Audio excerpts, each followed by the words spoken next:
Hi everyone, very very good morning, good afternoon, good evening. जब भी आप ये वीडियो देख रहे हैं दोस्त, आज की क्लास के अंदर हमें टारगेट कॉस्टिंग को खत्म करना है। हमारे दो क्वेश्चन रह गए थे, क्वेश्चन नंबर 8 मतलब इलस्ट्रेशन नंबर 8 और इलस्ट्रेशन नंबर 9। तो आज की क्लास इलस्ट्रेशन नंबर 8 और 9 पर लगा देंगे और अच्छे से समझेंगे क्वेश्चन क्या कह रहा है और इसको अच्छे से समझते भी है। आइए क्वेश्चन पढ़ते हैं और जल्दी से खत्म करते हैं आज की क्लास को, दोनों क्वेश्चन कंप्लीट करने के बाद। ABC Enterprise has prepared a draft budget for the next year full। ABC Enterprise इसने एक ड्राफ्ट बजट बना रखा है। कह रहा है सेलिंग प्राइस पर यूनिट आपको दे रखा है 30 रुपए। कह रहा है वेरिएबल कॉस्ट पर यूनिट आपको गिवन है, मतलब सेलिंग प्राइस भी गिवन है, वेरिएबल कॉस्ट पर यूनिट भी गिवन है, 30 रुपए सेलिंग प्राइस है और वेरिएबल कॉस्ट जो पर यूनिट गिवन है वो अलग अलग हिसाब से दे रखा है। मतलब ये तो हेड हो गया दोस्त। इसके बाद देखो डायरेक्ट मटेरियल, एक यूनिट अगर मटेरियल खरीदूंगा तो 8 रुपए का आएगा। 1 घंटा लेबर से काम कराऊंगा तो 6 रुपए। अच्छा, एक यूनिट पे 6 रुपए की लेबर कॉस्ट आती है यूनिट के हिसाब से। ये एक यूनिट काम कराऊंगा ना, लिखेगा ना कॉस्ट पर यूनिट, आवर्स के हिसाब से नहीं, यूनिट के हिसाब से। ये मतलब एक यूनिट अगर एक लेबर बनाता है तो 6 रुपए की कॉस्ट आती है लेबर कॉस्ट। वेरिएबल ओवरहेड दे रखा है, दो घंटे के 50 पैसे देते हैं। 2 घंटे अगर लेबर काम करेगा तो 50 पैसे वेरिएबल ओवरहेड खर्चा आएगा। और जब आप सेल में से वेरिएबल कॉस्ट माइनस कर देते हैं तो क्या आता है, कॉन्ट्रीब्यूशन आ जाता है ना। 30 में से 8, 6 और 1 माइनस करोगे तो क्या आएगा, 30 में से 8, 6 और 1 माइनस करते हैं, 30 माइनस 8 माइनस 6 माइनस 1, कॉन्ट्रीब्यूशन। बचपन में पढ़ा था मार्जिनल कॉस्टिंग। कॉस्टिंग में इंटर में पढ़ी है आपने और अपने इंटरमीडिएट में पढ़ लिया, अपने ग्रुप 1 ग्रुप 2 दोनों में पढ़ लिया है। तो सेल में से कॉन्ट्रीब्यूशन वेरिएबल माइनस करते तो कॉन्ट्रीब्यूशन आता है। कह रहा है बजटेड कॉन्ट्रीब्यूशन आपको दे रखा है 1.5 लाख रुपए का अमाउंट में दे रखा है। बजटेड फिक्स्ड कॉस्ट भी आपको दे रखी है, मतलब ये तो आपको दे रखा है पर यूनिट, ये दे रखा है आपको 1.5 लाख रुपए अमाउंट में टोटल। फिक्स कॉस्ट आपको गिवन है और बजटेड प्रॉफिट आपको बता दे। बजटेड का मतलब अनुमान लगा रखा है, इतना हमारा कंट्रीब्यूशन हो जाएगा 1.5 लाख रुपए का, जिसमें से 1,40,000 फिक्स कॉस्ट रहेगा, 10,000 हमारा प्रॉफिट हो जाएगा। इसको हम बजटेड प्रॉफिट कह रहे हैं क्योंकि जब कॉस्ट ही अनुमान है तो प्रॉफिट भी अनुमानित होगा। आ जाइए अगला।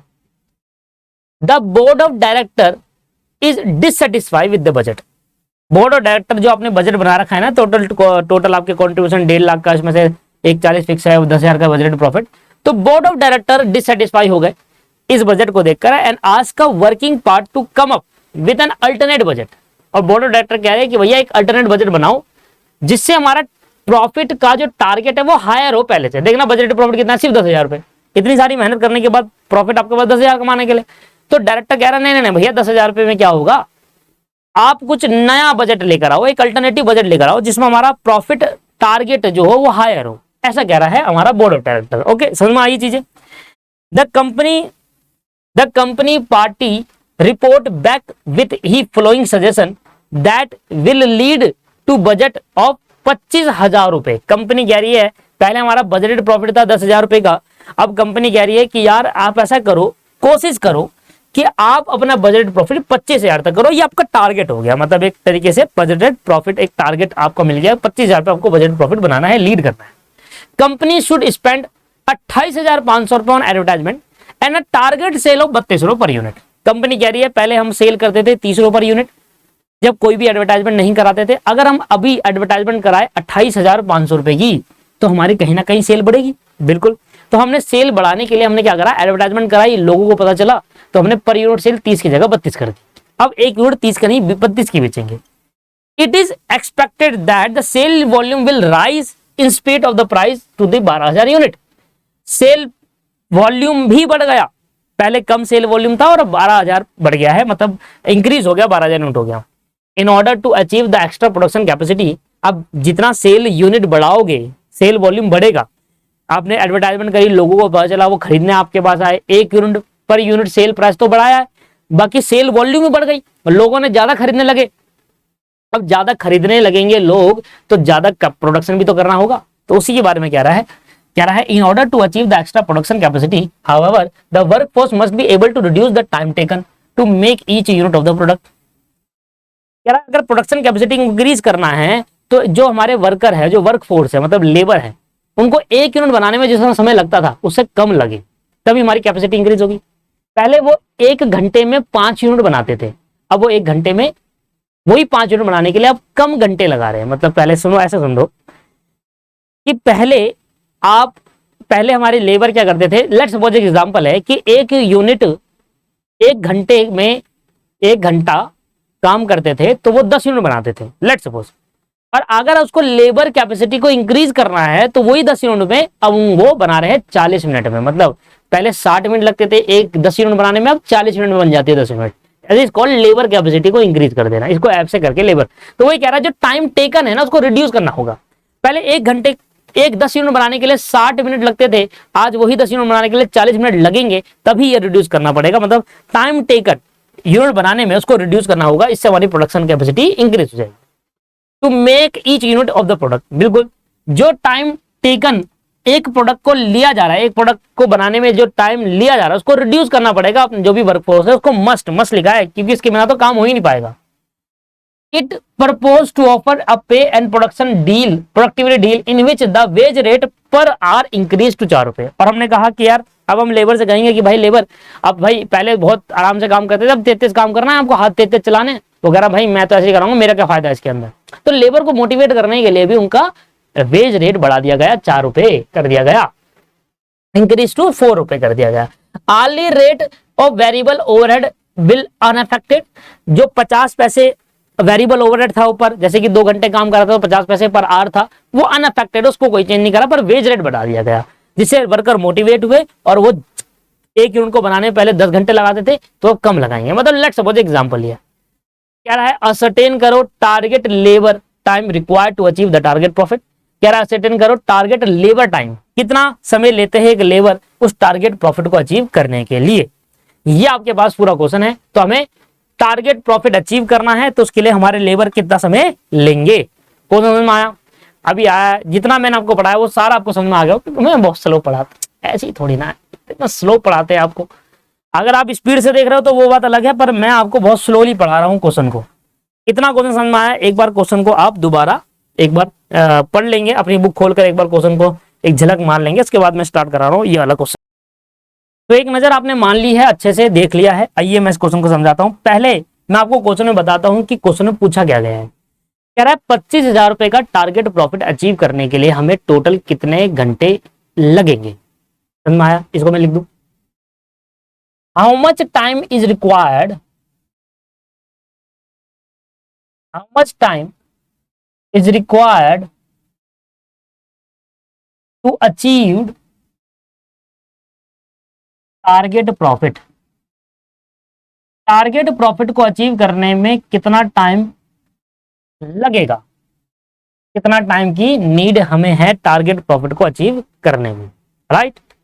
ये हमें क्वेश्चन पूछ रहा है, यही हमें निकालना है और देखना। मैं बताऊंगा आपको इतने घंटे लगेंगे अगर आप टारगेट प्रॉफिट अचीव करना चाहते हैं तो सबसे पहले आपको क्या करना है, सबसे पहले आपको क्या करना है, एक बार साइन आउट कर दो फोन को।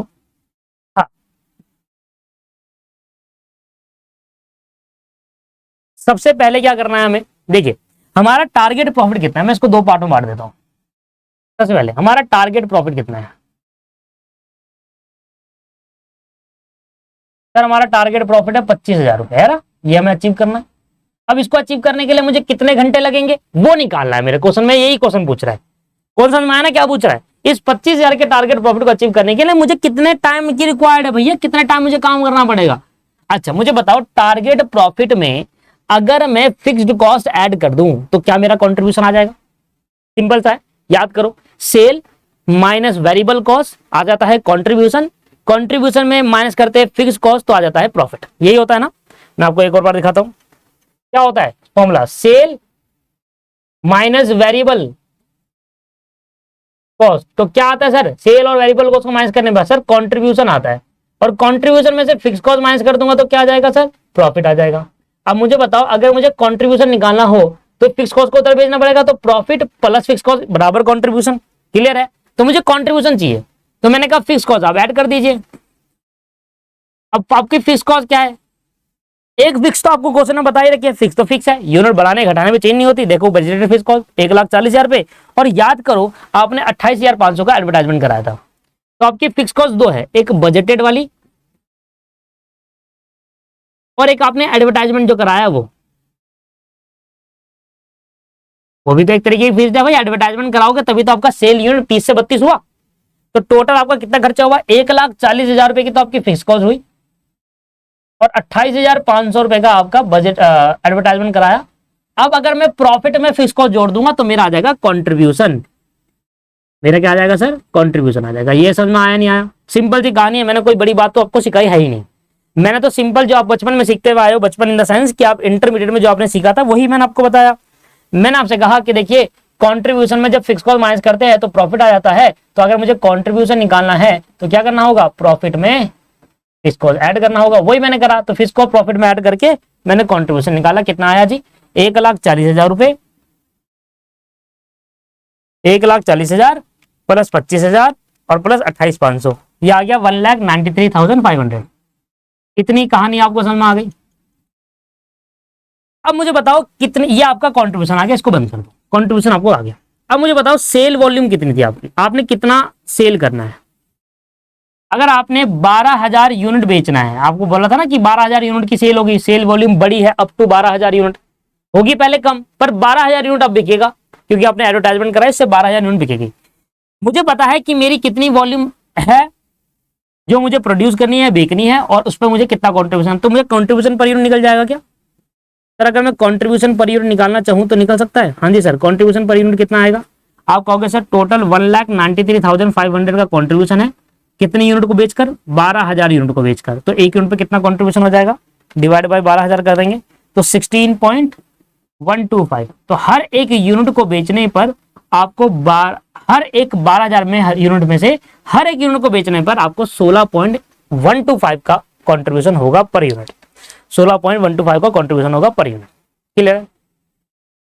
यहां समझ में आ गया। इसके बाद आप मुझे बताइए सर, एक चीज आपको और सिखाई है मैंने, क्या सिखाई है? आपको बताया सेल, इधर देखो, सेल में से वेरिएबल कॉस्ट माइनस करेंगे तो क्या आएगा? कॉन्ट्रीब्यूशन आएगा। सेल में वेरिएबल कॉस्ट माइनस करेंगे तो क्या आएगा? कॉन्ट्रीब्यूशन आएगा। अगर मैं सेल में से इस कॉन्ट्रीब्यूशन को इधर ले आऊं, सेल में से कंट्रीब्यूशन माइनस करूं और वेरिएबल को उधर ले जाऊं तो वेरिएबल आ जाएगा। बात तो एक ही है, कोई नहीं प्रॉब्लम? नहीं सर कोई प्रॉब्लम नहीं है। सेल में से वेरिएबल कॉस्ट माइनस करते हैं तो कंट्रीब्यूशन आता है। अब मुझे वेरिएबल चाहिए तो कैसे करूं? वेरिएबल को इधर ले आओ, वेरिएबल को इधर ले आओ, इधर माइनस से प्लस हो जाएगा, कंट्रीब्यूशन इधर आएगा, सेल में से कंट्रीब्यूशन माइनस करो तब वेरिएबल आ जाएगा।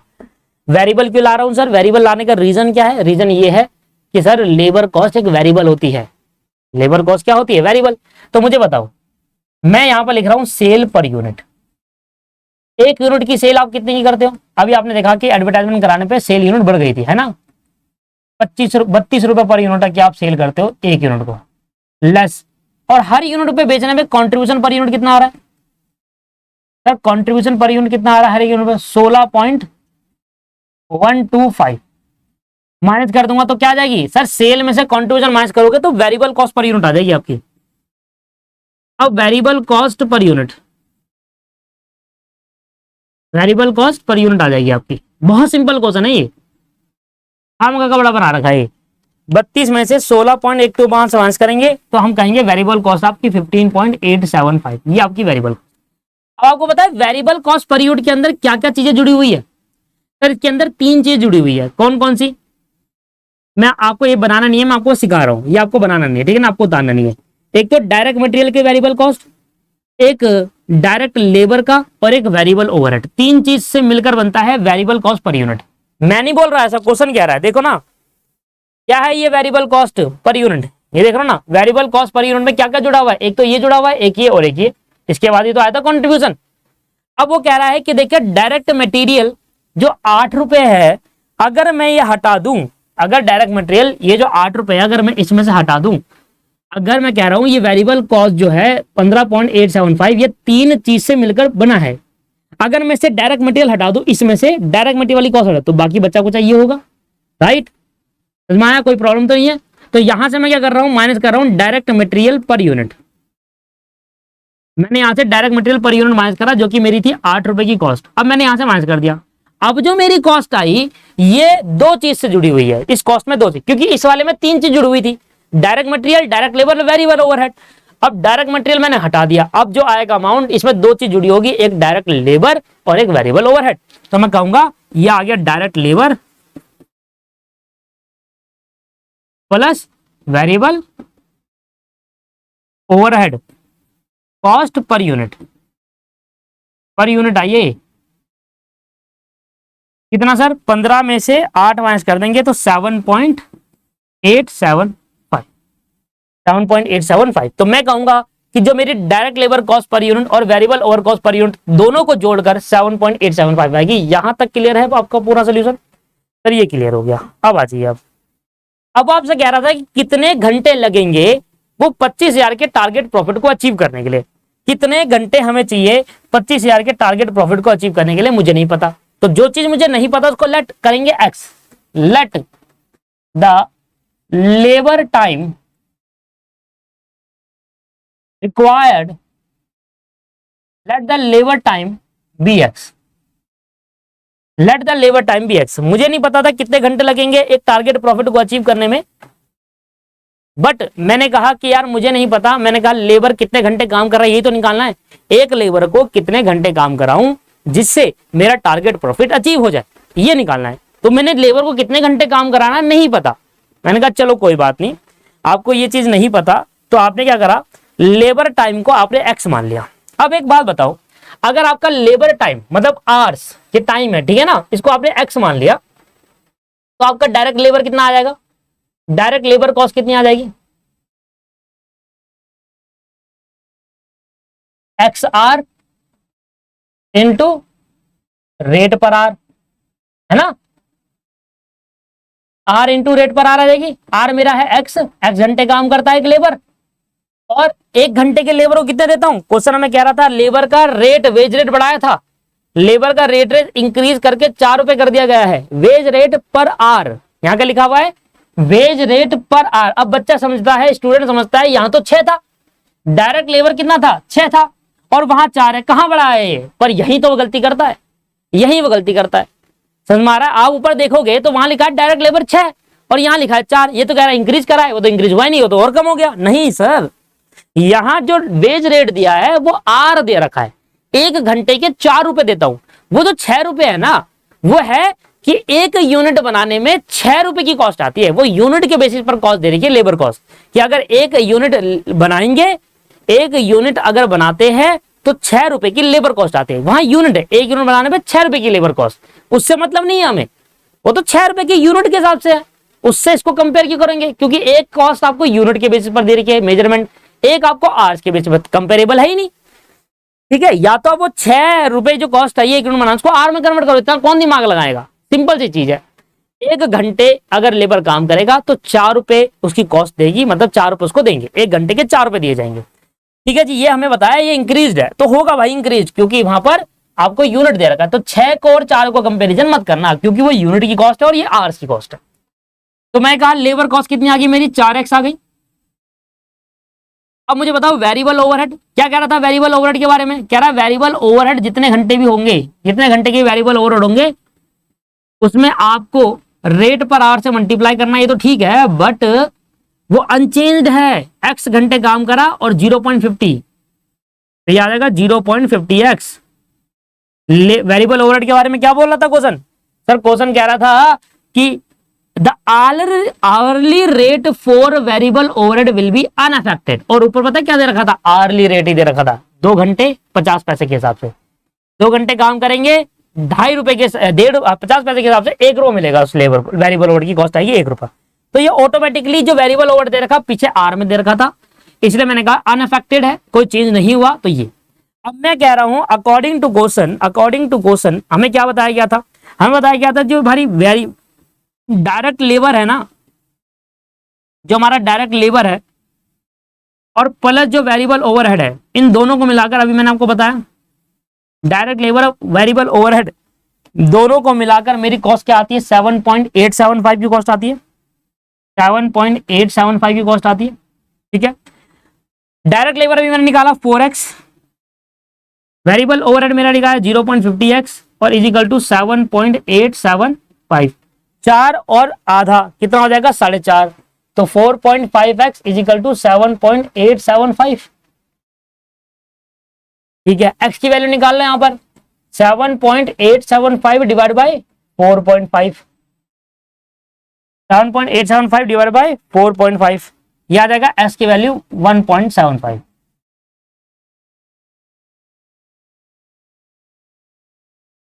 एक्स की वैल्यू क्या आ गई 1.75। अब पता है क्या है ये एक्स की वैल्यू जो 1.75 क्या है, ये क्या है मैं आपको बताता हूं, हिंदी में लिख दूंगा, आपको याद भी रहेगा और अपनी कॉपी में भी हिंदी में लिखना। एक यूनिट को बनाने में, एक यूनिट को बनाने में एक लेबर को 1.75 आर लगते हैं, ये है इसका मतलब। Let labour time be X, इसका मतलब क्या था, लेबर टाइम बी एक्स का मतलब है पर यूनिट, कितने घंटे लगेंगे, X R per unit, X R, इसको ऐसे लिख लो एक्स आर पर यूनिट, एक यूनिट को बनाने में कितने घंटे लगते हैं लेबर को। हमने कहा ये जो एक्स 1.75 है, what is the value of x, x की वैल्यू क्या है, एक यूनिट को बनाने में एक लेबर को 1.75 आर लगते हैं। तो मुझे एक बात बताओ, टोटल मैंने कितनी यूनिट बेचनी है, टोटल मेरी यूनिट कितनी बिकेगी, 12,000 यूनिट बिकेगी। अगर एक यूनिट को बनाने में 1.75 आर, तो टोटल टाइम रिक्वायर्ड, देखो जब मैं 12,000 यूनिट बेचूंगा ना दोस्तों, तभी तो मैं टारगेट प्रॉफिट अचीव कर पाऊंगा। टारगेट प्रॉफिट तभी अचीव कर पाऊंगा जब मैं 12,000 यूनिट बेचूं। अब 12,000 यूनिट बेचने के लिए आपको 12,000 यूनिट बनानी भी तो होगी। सिंपल सी बात है, जब मैं 12,000 यूनिट को बनाकर बेचूंगा मेरा टारगेट प्रॉफिट अचीव हो जाएगा। ऐसी कहा था क्वेश्चन ने, क्वेश्चन ने कहा था आपको अगर टारगेट प्रॉफिट अचीव करना है तो आपको अपना सेल का वॉल्यूम है वो 12,000 तक बिक जाएगा, बढ़ के बिक जाएगा। तो 12,000 यूनिट अगर हमारी सेल वॉल्यूम बिकती है, सेल आउट होती है, तो मेरा टारगेट प्रॉफिट अचीव हो जाएगा। अब मेरा 12,000 मान लो बिक गया, तो 12,000 बिकने के लिए 12,000 बनाना भी तो पड़ेगा, और 12,000 यूनिट को बनाने के लिए कितना चाहिए, क्योंकि 12,000 यूनिट बनी वो बिकी और टारगेट प्रॉफिट अचीव। समझ में आया? लो, total time required to achieve target profit,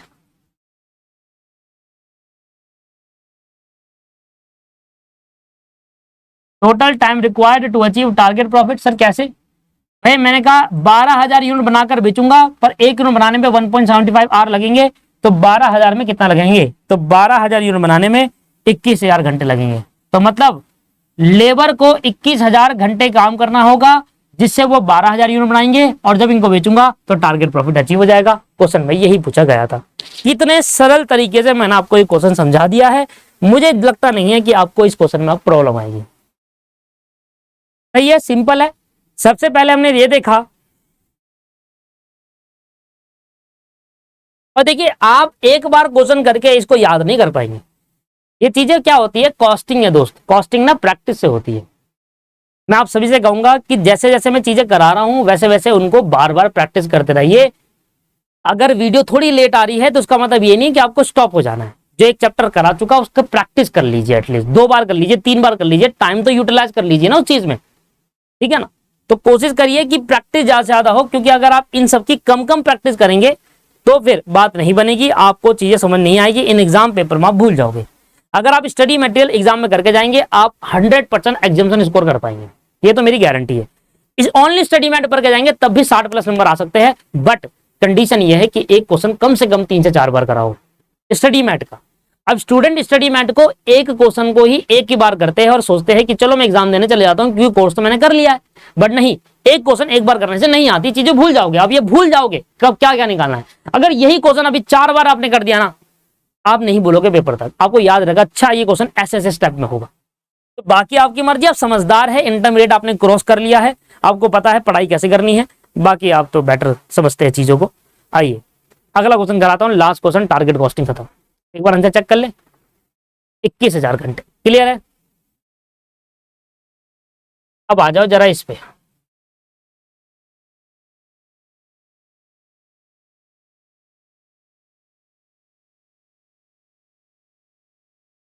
illustration 9 क्या कहता है, कहता है you are the manager of a paper mill M limited. कह रहा है हम एक मैनेजर है पेपर मिल के, यू आर द मैनेजर,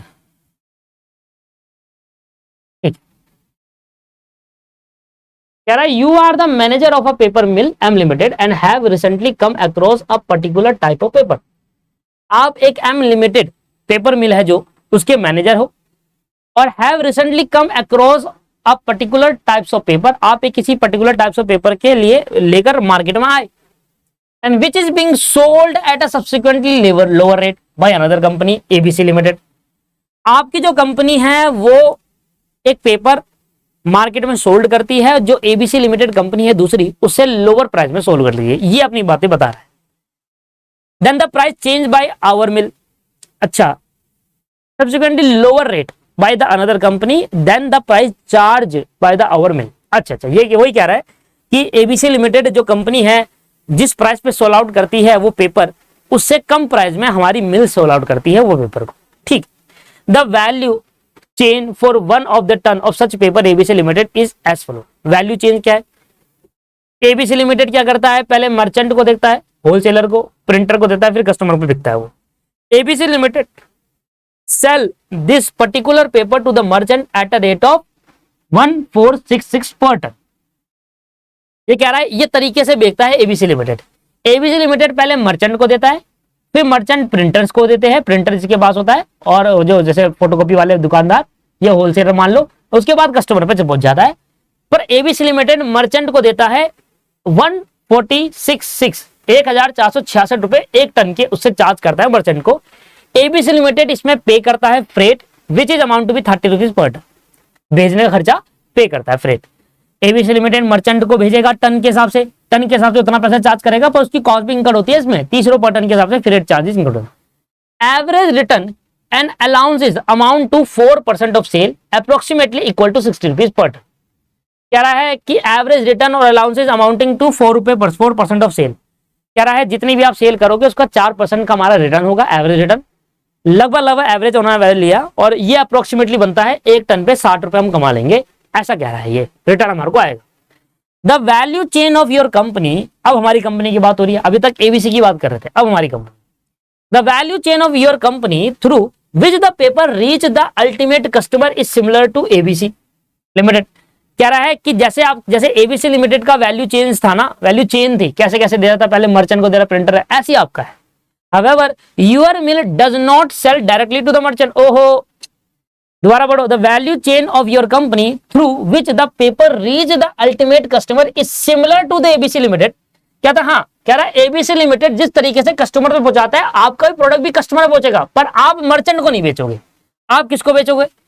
पहुंचेगा आपका भी कस्टमर पे ही, जैसे एबीसी लिमिटेड का कस्टमर पहुंच रहा है, पर वो मर्चेंट के थ्रू होते हुए जा रहा है, आपका भी कस्टमर पे पहुंचेगा। पहली लाइन में लिखा है जैसे एबीसी लिमिटेड का कस्टमर पे जा रहा है पेपर उनका, ऐसी आपकी कंपनी का भी पेपर कस्टमर पे ही जाएगा, बट आप डायरेक्टली मर्चेंट को सेल नहीं करेंगे, वो सेल करता है, आप नहीं करेंगे। The letter receiving the paper from a huge distribution centre maintain by your company at Haryana. कह रहा है आपने एक डिस्ट्रीब्यूशन सेंटर मेंटेन कर रखा है हरियाणा में, और इसके अंदर क्या हो रहा है, shipment cost of mill to distribution centre amounting to 11 रुपए पर टन। मतलब एक तरीके से आपकी कंपनी एज अ मर्चेंट की तरफ भी काम कर रही है, कंपनी मैन्युफैक्चरिंग करती है। अब उसने क्या कर रखा है, कंपनी ने, एबीसी लिमिटेड कंपनी मैन्युफैक्चर कर रही है, उसने अपना डिस्ट्रीब्यूशन सेंटर खोला नहीं, अब उसके लिए मर्चेंट ढूंढना पड़ता है उनको, तो मर्चेंट को भेज देते हैं, फिर आगे मर्चेंट देखे। पर आपकी कंपनी क्या कर रही है, हमारी कंपनी क्या कर रही है, जो एम लिमिटेड है, मिल से पेपर मिल, उन्होंने हरियाणा में एक मर्चेंट डिस्ट्रीब्यूशन सेंटर खोल रखा है, जहां से वहां से डिस्ट्रीब्यूट होगा।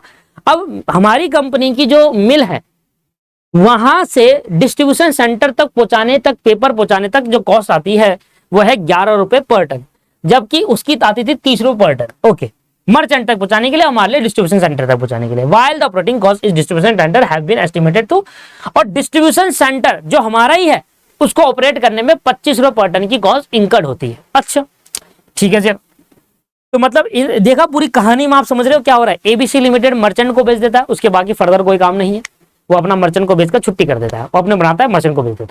पर हम क्या करते हैं, हम पहले, हमारा एक डिस्ट्रीब्यूशन सेंटर भी है जो कि हरियाणा में है, उसको ऑपरेट करने पे एक टन की 25 रुपए कॉस्ट आती है, डिस्ट्रीब्यूशन सेंटर को ऑपरेट करने पर 25 रुपए कॉस्ट आती है पर टन, और हमें वहां तक भेजने पर 11 रुपए पर टन कॉस्ट आती है freight charges. The return on investment required by the distribution centre investment made amount to an estimate 58 रुपए टन। अब डिस्ट्रीब्यूशन सेंटर जो रिटर्न एक्वायर करता है, जो रिटर्न आता है, रिटर्न आता है डिस्ट्रीब्यूशन सेंटर पे, वो 58 रुपए पर टन के हिसाब से आता है, उस पे 60 रुपए आ रहा था। You are required to compute mill manufacturing target cost for a particular period paper of a company, your company. कह रहा है आपको क्या करना है, एक mill manufacturing target cost compute करनी है आपके पेपर की, आपकी कंपनी के पेपर की, and You may assume that the return on investment expected by your company equal to 120 per ton of such paper. 120 रुपए पर पेपर, सच पेपर 120 रुपए पर टन के हिसाब से आपको मिल रहा है। 58 रुपए तो डिस्ट्रीब्यूशन सेंटर को मिल रहा था रिटर्न, पर आपको आपकी कंपनी को डिस्ट्रीब्यूशन सेंटर को जो 58 मिल रहा है, उसके बाद आपको भी क्या मिल रहा है 120 रुपए पर टन के लिए एज्यूम करने के लिए कह रहा है। Return on investment expected by your company equal to 120 per ton.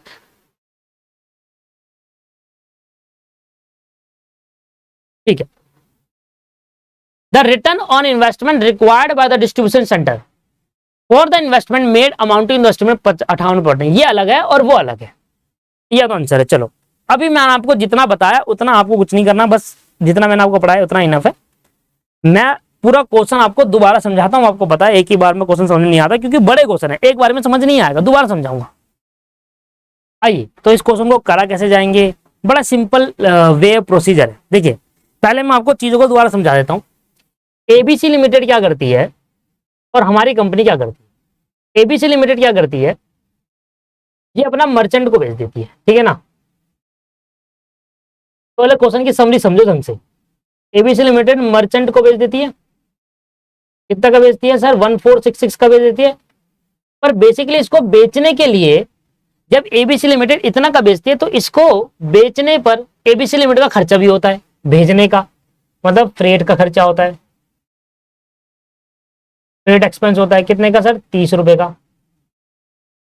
Freight expense कितने का होता है sir, freight expense ABC limited का होता है 30 रुपए पर टन का। और मर्चेंट को किस रेट पर सेल करती है 1466 रुपए पर ton. Average return and allowance amounting to 4% of sale approximately equal to 60 rupees per ton. Average return जो होता है वो लगभग अब सभी टन में है तो हम टन में ही ले लेते हैं, परसेंटेज को बोल जाते हो 60 रुपए पर टन। ये कहानी है किसकी, एबीसी लिमिटेड की। अब हमारी मिल की कहानी क्या होगी, ऑन मिल। हम भी कस्टमर को बेचते हैं पर हम मर्चेंट को सेल नहीं करते। तो हमारा केस में क्या होता है कि जो एम लिमिटेड है हमारी मिल, इसमें क्या होता है ये डिस्ट्रीब्यूशन सेंटर को बेचती है, डिस्ट्रीब्यूशन सेंटर को। अब डिस्ट्रीब्यूशन सेंटर को ऑपरेट करने का खर्चा होता है 25 रुपए पर टन के हिसाब से, और भेजने में खर्चा आता है फ्रेट जो होता है वो 11 रुपए पर टन के हिसाब से आता है। फ्रेट जो आता है वो 11 रुपए पर टन के हिसाब से आता है। एज्यूम करने को कहा था कि इसका एवरेज रिटर्न मान के चलो, एज्यूम करो कि जो एवरेज रिटर्न होगा, नीचे एज्यूम करने को बोला था ना कि एवरेज रिटर्न जो होगा वो 120 रुपए पर टन होगा। और एक एवरेज रिटर्न और बताया था 58 रुपए पर टन, यहां का एवरेज रिटर्न भी बताया 58 रुपए। इतनी बातें आपसे कह रहा है कि अगर हमारी मिल ऐसा करती है और याली ऐसा करती है।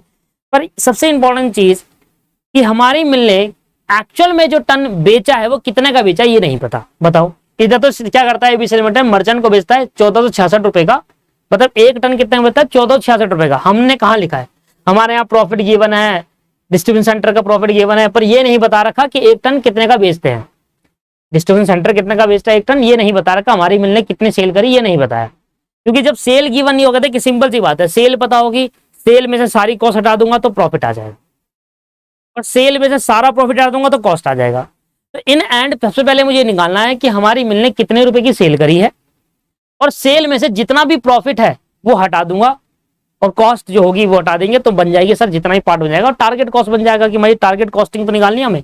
हमें क्या निकालना है, you are required to compute the min manufacturing target cost, target cost निकालनी है। अब करने का तरीका क्या रहेगा, क्योंकि हमें सेल प्राइस अपनी मिल का नहीं पता, तो हम इसकी मिल से हेल्प लेकर, मतलब एबीसी लिमिटेड वाली मिल की सेल प्राइस का हेल्प लेकर हम अपनी मिल का सेल प्राइस निकालेंगे। कैसे, आइए देखिए। सबसे पहले क्या होगा, sale price of ABC limited to merchant क्या रहेगा कि अगर sale price of ABC limited to merchant, ABC limited ने मर्चेंट को कितने रुपए का बेचा सर 1466 रुपए का बेचा है। ये क्वेश्चन है, एक और बार आया था पेपर में, एक और बार पेपर में आया था ये क्वेश्चन 2000 आई थिंक, एक बार 2014 में आया। हाँ 2014 में आया था दिसंबर के, ठीक है। अच्छा एक चीज आपको एक और बतानी है मुझे इस केस के अंदर, यहां पर बड़ी कंफ्यूजन हो जाती है। ये एवरेज रिटर्न का मतलब क्या है? बेसिकली ये लिखा था average return and allowances, average return and allowances. Allowances का मतलब होता है डिस्काउंट देना, इतना हम डिस्काउंट दे चुके हैं। एवरेज रिटर्न एंड अलाउंसेस का मतलब क्या है? डिस्काउंट दिया। मतलब एबीसी लिमिटेड ने जब मर्चेंट को बेचा 1466 का, तो ये ज्यादा का बिकता था, 60 का इसने पर टन के हिसाब से अलाउंस दिया है। किसको? मर्चेंट को। तो हमारा तो लॉस हो गया 1466। ये इसका प्रॉफिट नहीं है, एबीसी लिमिटेड का ये प्रॉफिट नहीं है। एबीसी लिमिटेड का 60 थोड़ा प्रॉफिट है, इतना कम थोड़ा प्रॉफिट होगा। ये कह रहा है कि एवरेज रिटर्न जो इसको दिया गया है, या अलाउंस जो इसको दिया है मर्चेंट को 1466 प्लस 60, लगभग ये 1526 का बेचते। एबीसी लिमिटेड मर्चेंट को 1526 का बेचता, पर उसने 60 का अलाउंस दे दिया, तो हमारे लिए एक तरीके की कॉस्ट है। हमने जो अलाउंस दिया है वो हमारी कॉस्ट होगी। अलाउंस का मतलब होता है डिस्काउंट देना, रिबेट, छूट दे देना एक तरीके का। तो ये कोई प्रॉफिट नहीं है एबीसी लिमिटेड का, क्योंकि इतना कम प्रॉफिट नहीं होगा सर, आपको ही पता है इतना कम प्रॉफिट नहीं होगा। अलाउंसेस का मतलब इधर है एक तरीके की छूट दी गई है जो एबीसी मर्चेंट को दी गई है। आइए अब कैसे निकालेंगे? सबसे पहले लिखो cell price of ABC limited इतना, अब लेस कर देंगे यहां पर जो जो कॉस्ट आई थी, फ्रेट की कॉस्ट आई थी और अलाउंसेस जो दिए थे, अलाउंसेस गिवन है। क्वेश्चन पढ़ लो। Average return and allowances amounting to 4% approximately equal to per ton. तो एवरेज अलाउंसेस दिए जा रहे हैं किसको? एबीसी मर्चेंट को, जो कि 60 रुपए पर टन के हिसाब से है। तो अगर मैं इन दोनों की कॉस्ट को हटा दूं, जो कि 30 रुपए पर टन है और 60 रुपए पर टन है, तो जो निकल कर आएगा उसको मैं क्या बोलूंगा? जो निकल कर आएगा उसको बोलेंगे total sale of M limited. हमारा सेल प्राइस रहेगा हमारी मिल का। सर ये कैसा आया, समझ नहीं आया मुझे भी, मैं भी बताता हूँ, मुझे पता चल जाता है कहाँ समझ में चीजें नहीं आई और कहाँ आ गई। 1376 रुपए का, इतना समझो, ये हमारा सेल प्राइस आ गया। मैं आपको समझाने की कोशिश करता हूँ क्या है। देखिए एबीसी लिमिटेड क्या कर रही है? मर्चेंट को बेचे 1466 रुपए की। अब मर्चेंट को बेचने के लिए इसने कितना खर्चा करा एक्स्ट्रा? अगर ये मर्चेंट को ना बेचते तो इसे 2 खर्चे बच जाते। ये ऐसा समझो, एबीसी लिमिटेड क्या कर रही है? मर्चेंट को बेच रही है। एबीसी लिमिटेड क्या कर रही है? मर्चेंट को बेच रही है 30 रुपए और 60 रुपए के हिसाब से। मर्चेंट को बेच रही है इतने रुपए का। अच्छा इतने रुपए का मर्चेंट को बेचने के लिए एबीसी लिमिटेड ने क्या खर्चा करा एक्स्ट्रा? ये 2 खर्चे करे। इधर एवरेज रिटर्न और अलाउंसेस का मतलब है छूट जो दी गई है एबीसी लिमिटेड से मर्चेंट को, तो एक तरीके हमारी कॉस्ट हो गई, हमने कम कर दिए पैसे उसके। तो एबीसी लिमिटेड ने जो ये सेल करी, इस सेल को करने के लिए ये कॉस्ट इंकर्ड करनी पड़ी। तो अगर ये सेल इसको नहीं करता तो ये कॉस्ट बच जाती है ना, ये कॉस्ट बच जाती।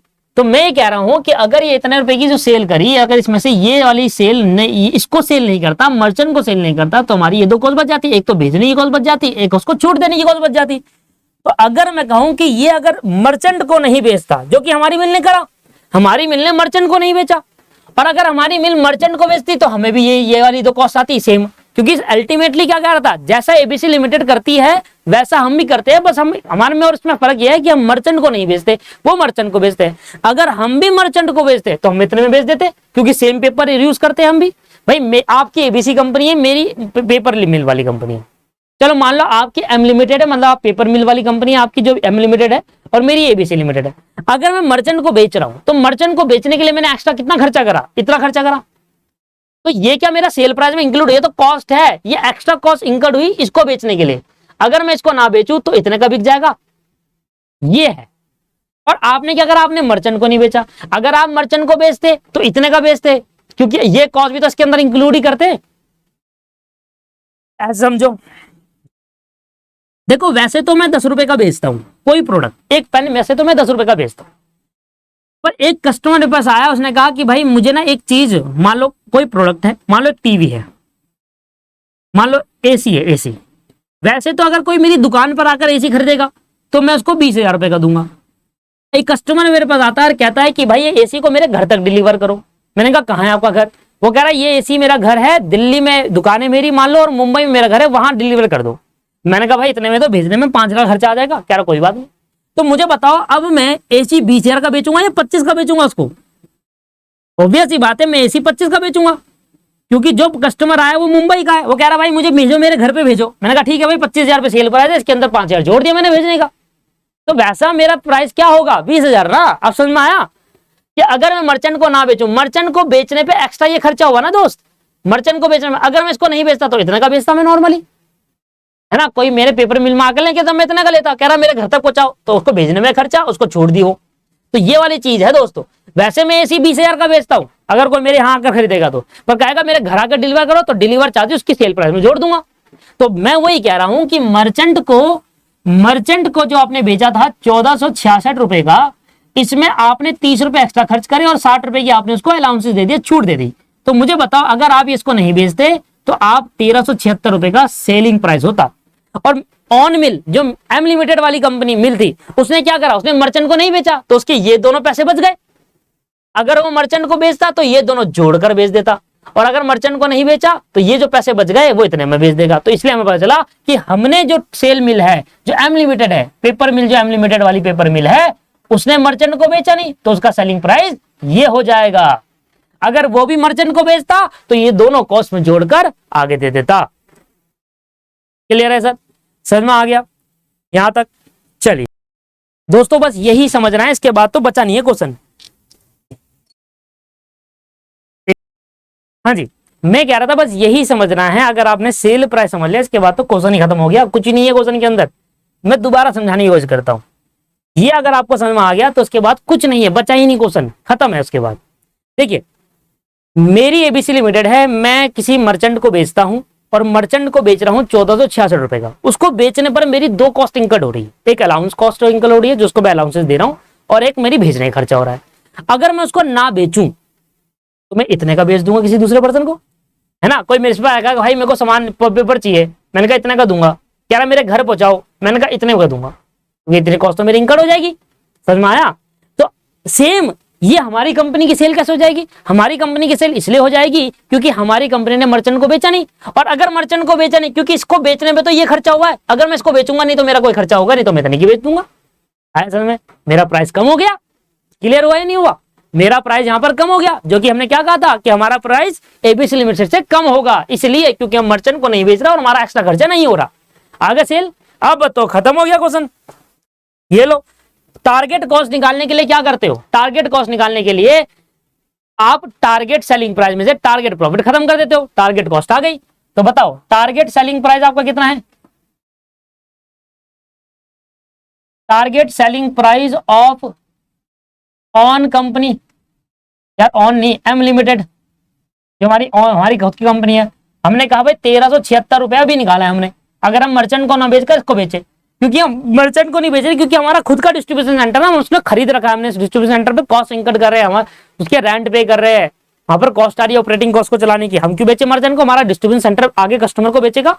बस फर्क ये है एबीसी और हमारे में, एबीसी लिमिटेड का कोई डिस्ट्रीब्यूशन सेंटर नहीं है, वो मर्चेंट को बेचता है, वो डिस्ट्रीब्यूट करता है आगे। हमारा कोई डिस्ट्रीब्यूशन अपना डिस्ट्रीब्यूशन सेंटर है, तो वो उनके लिए थर्ड पार्टी को बेच रहा है, हमारा खुद का है, तो हमारी वो कॉस्ट आ रही होगी।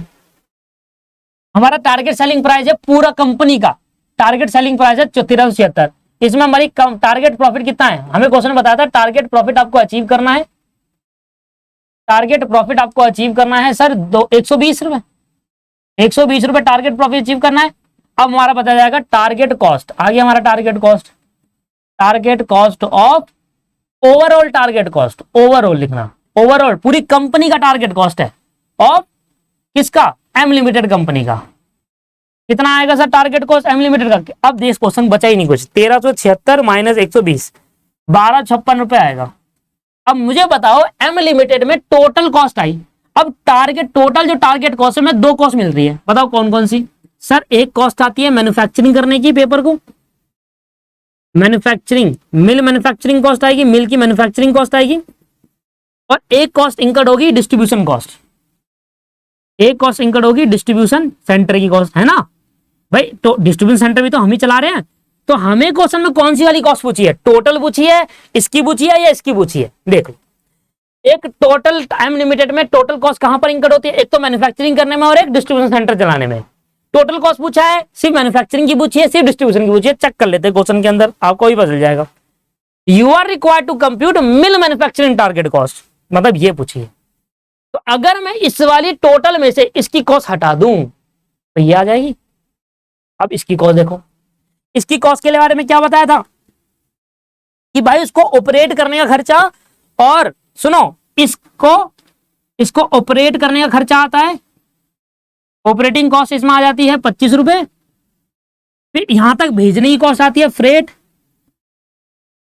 कॉस्ट आती है 11 रुपए, और सर इसके अंदर भी तो कुछ रिटर्न होगा, ये डिस्ट्रीब्यूशन सेंटर खोला, ये भी तो कुछ कमाने के लिए बैठा है, ये अपने इनकम भी तो हटाएगा, कहेगा भाई मैं आप डिस्ट्रीब्यूशन सेंटर में मिलूं, मैं कहता हूं कि भाई आपने क्या कमाया, तो आप जब टोटल सेल में सिर्फ कॉस्ट ही कॉस्ट माइनस करोगे तो कमाओगे क्या, तो आप अपना प्रॉफिट भी तो माइनस करोगे सर, आप ये भी तो कहोगे भाई मैंने भी तो कमाया है, मेरी भी तो कोई एक वो है, डिस्ट्रीब्यूशन सेंटर भी तो कमा रहा है, हाँ आप भी ने भी कमाया, मैंने भी कमाना है, ठीक है जी। तो यहां पर क्या करना है इसका, the return on investment required by the distribution centre for investment made amounting, भाई डिस्ट्रीब्यूशन सेंटर ने अपने डिस्ट्रीब्यूशन सेंटर ने चलाने के लिए, अपना बिल्डिंग खड़ी करने के लिए इन्वेस्टमेंट करी, वो भी तो चाहते जो मैंने इन्वेस्ट करा उस पर रिटर्न आए, तो इसने अपना रिटर्न भी चार्ज कर लिया, कहा भाई मुझे तो रिटर्न चाहिए, मेरी इन्वेस्टमेंट लगी हुई है, मैंने आगे भेजा है, मैंने आगे, डिस्ट्रीब्यूशन सेंटर नहीं कहेगा कि मैंने आगे कस्टमर को बेचा है, मेरी वहां इन्वेस्टमेंट लगी थी, तो या तो तुम देखो चलाने का खर्चा तो 25 रुपए पर टन, 11 रुपए मिल से यहां पहुंचाने का खर्चा है, 25 रुपए इसको चलाने का खर्चा है, अब ये आगे जो भेज रहा है ये इसकी इन्वेस्टमेंट है, ये भी तो कमाएगा अपनी इन्वेस्टमेंट में, कह रहा मैं तो वो हटाऊंगा, डिस्ट्रीब्यूशन सेंटर कह रहा मैं वो हटाऊंगा, भाई मेरी रिटर्न ऑन इन्वेस्टमेंट, मेरी जो इन्वेस्टमेंट मैंने करी है कस्टमर तक पहुंचाने में, वो इन्वेस्टमेंट पे मैं अपनी कॉस्ट हटाऊंगा, 58 रुपए पर हटाऊंगा, इसके बाद जो बचा कुचा वो आपका।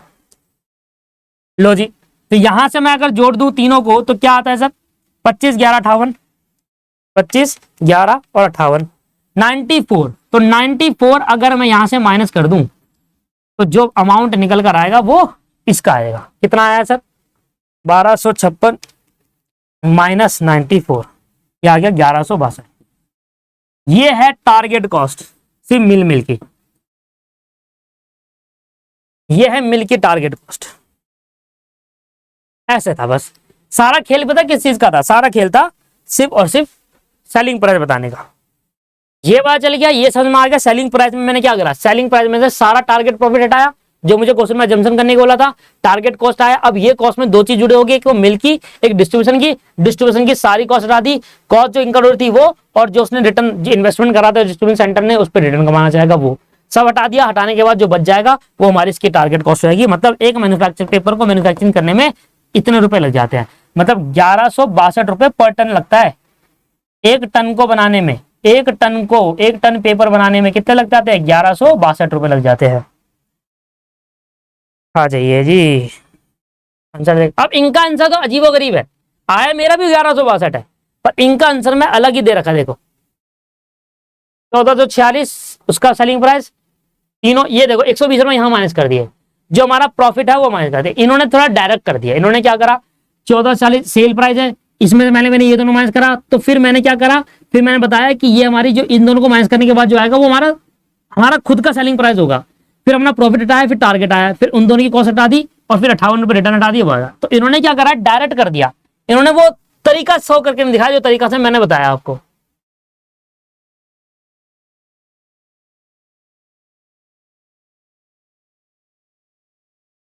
ठीक है, ये जो मैंने आपको बताया वो ठीक है सर। अब ये सेम क्वेश्चन दोस्तों आपका पूछा गया था दिसंबर 2000, यही सेम क्वेश्चन आपसे पूछा गया था दिसंबर 2014 में, मैं आपको दिखाता हूं, ये सेम क्वेश्चन दिसंबर 2014 में पूछा गया था आपसे,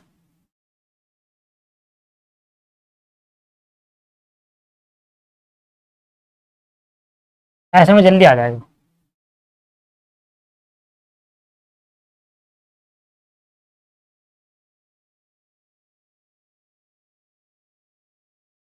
ऐसे में तो ये लो दोस्तों मैं ले आया बड़ी मुश्किल से, पहले मैंने फोन में डाउनलोड करा, फिर मेल पे भेजा, फिर वहां से डाउनलोड करा। You are the manager of Raj paper mill, you have recently come across the particular lower rate, अब देखो सब कुछ सेम कॉपी है, बस वहां पर एबीसी मिल की जगह यहां पर राज पेपर मिल है, वहां एबीसी मिल था और यहाँ वहाँ यहाँ यहाँ वहाँ यहाँ वहाँ यहाँ वहाँ क्या है, यहाँ वहाँ यहाँ वहाँ यहाँ वहाँ, ये है एबीसी लिमिटेड। ठीक है, तो यहाँ पर एबीसी लिमिटेड कर दिया मैंने, वहां भी एबीसी लिमिटेड था, पर यहाँ पर राज्य पेपर में मिलता, तो यहाँ पर मैंने एबीसी लिमिटेड कर दिया। ठीक है ना, यहाँ वहां हो गया अब तो। इसके बाद राजू लिमिटेड की जगह पर मैं क्या कर दूंगा, एम लिमिटेड। नहीं नहीं नहीं नहीं, ये तो गलत हो गया, दिस इज रॉन्ग।